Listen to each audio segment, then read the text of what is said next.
to the show. Subscribe at kevinmd.com/podcast. Today, we welcome back Lynn McComas. She's a nurse practitioner and a CEO and founder of PreceptorLink. Today's KevinMD article is How a Standardized Agreement Could End the Preceptor Shortage. Lynn, welcome back to the show. Thank you so much. I appreciate you having me back. All right, so tell us about this latest article. What's it about? Yeah, so in our business, I noticed over and over again that one of the largest barriers that the students and the schools were having was the inability to secure new affiliation agreements. So there's almost 500 nurse practitioner schools nationwide, and every single school has a different agreement.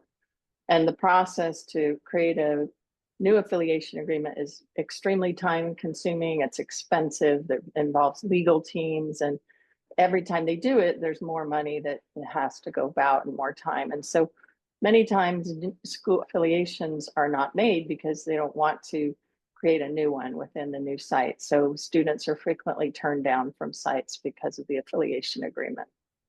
So for years, after I started our business, I kept seeing this and I thought, well, there's got to be a better way. And at the time, my son was going through college applications and he was using the Common App to apply to colleges. And I thought, gosh, that's a great idea. It seems like we should be able to do something like that with affiliation agreements.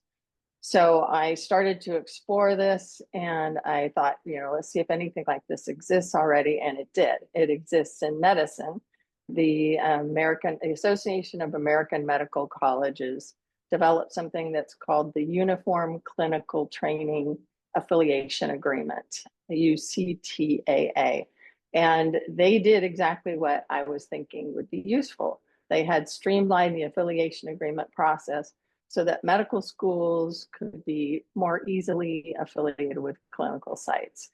And it's been well adopted and it's been used for years by hundreds of different medical institutions and schools. So it's definitely saving money. And so at the time I thought, well, let's not reinvent the wheel. Let's see if we can utilize this. So I actually reached out to the lawyer who wrote it, and he was extremely helpful and forthcoming. He said, use it, take it, it's public. So I did, reached out to a lawyer. We rewrote it for nursing, and I've been trying to get the profession to embrace it because it's really something that could save so much money and time.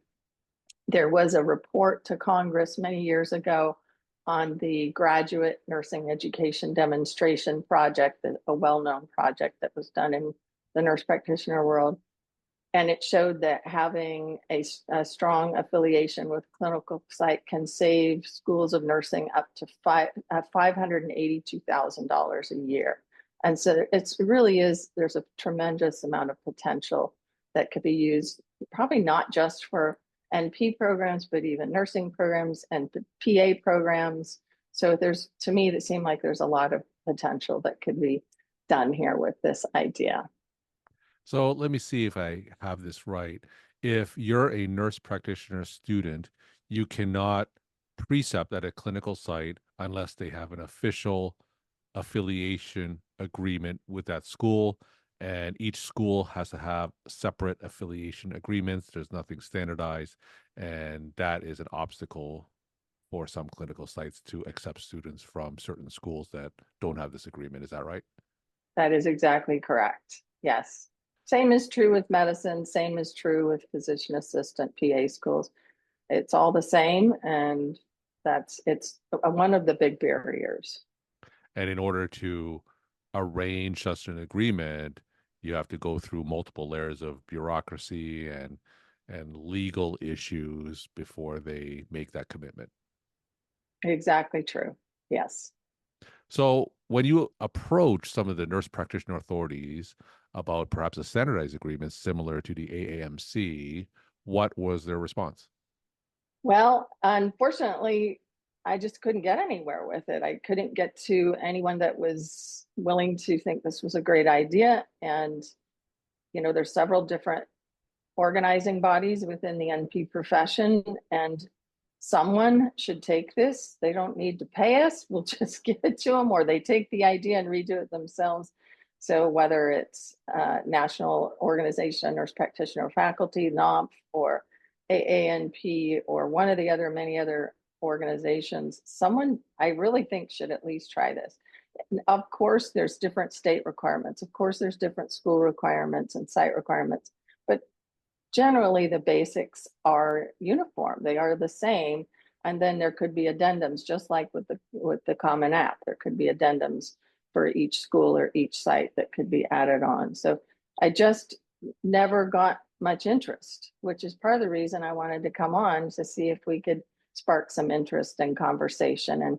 And maybe there's reasons behind the lack of interest, but at least let's talk about it. And is there no way for a prospective nurse practitioner student to precept at a site without an agreement? They can't do it under the table. They can't do it informally. Is there no way for them to do that?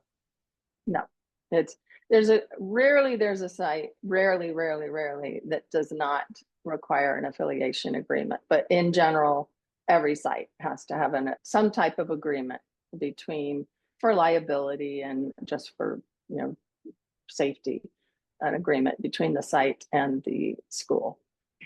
So give us an example or a story of how this lack of an agreement or a lack of a standardized agreement impeded some of your clients or impeded some of the students that you've heard trying to get preceptorship positions. Gosh, it happens on a daily basis where we might have a willing preceptor. For example, the hospitals are where this is the biggest issue. A private practice, it's not usually quite as big a deal because they're more willing to take on an affiliation that's kind of a one-off. But with the hospitals, they will do a handful of schools and that's it. And even their employee who maybe works there but goes to a different school than what they already have listed and approved would just be turned away.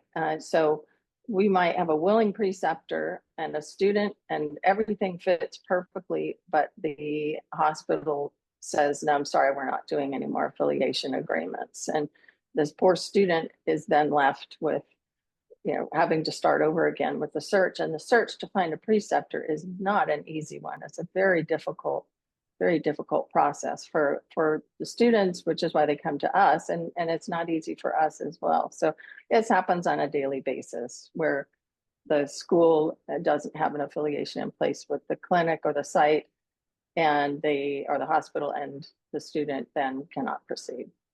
And what exactly goes into these agreements? Well, it's the typical kind of things, where they accept the requirements for liability insurance or supervision of the nurse practitioner or the physician preceptor, all of the typical concerns that are on any affiliation agreement. It's kind of a lot of standard things, but again, each school phrases it a little bit different. And some of them, we see them all the time. We see them come through, and some of them really don't look that different. It's just, slightly different, which is why I think the standardized agreement really just makes sense. Now, for those looking for preceptorship positions, you mentioned that private practices don't have as much stringent bureaucracy. Do you advise them to target private practices first because they don't have as much of a rigid policy regarding these agreements? Yeah, so it depends, because sometimes if there is an affiliation agreement in place, the hospital can be great because it might open up multiple opportunities.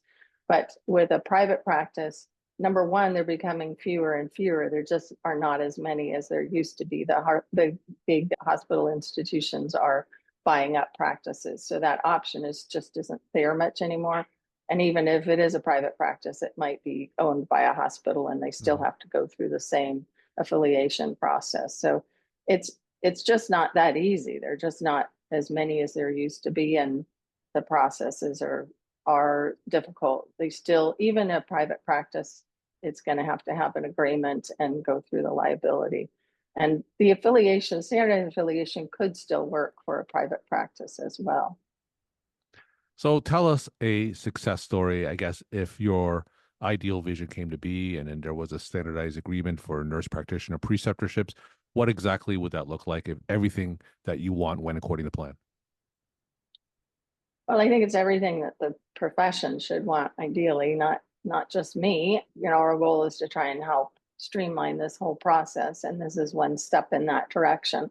So the student and the school and the site would already know that they're using the common contract or standardized affiliation, whatever it's called.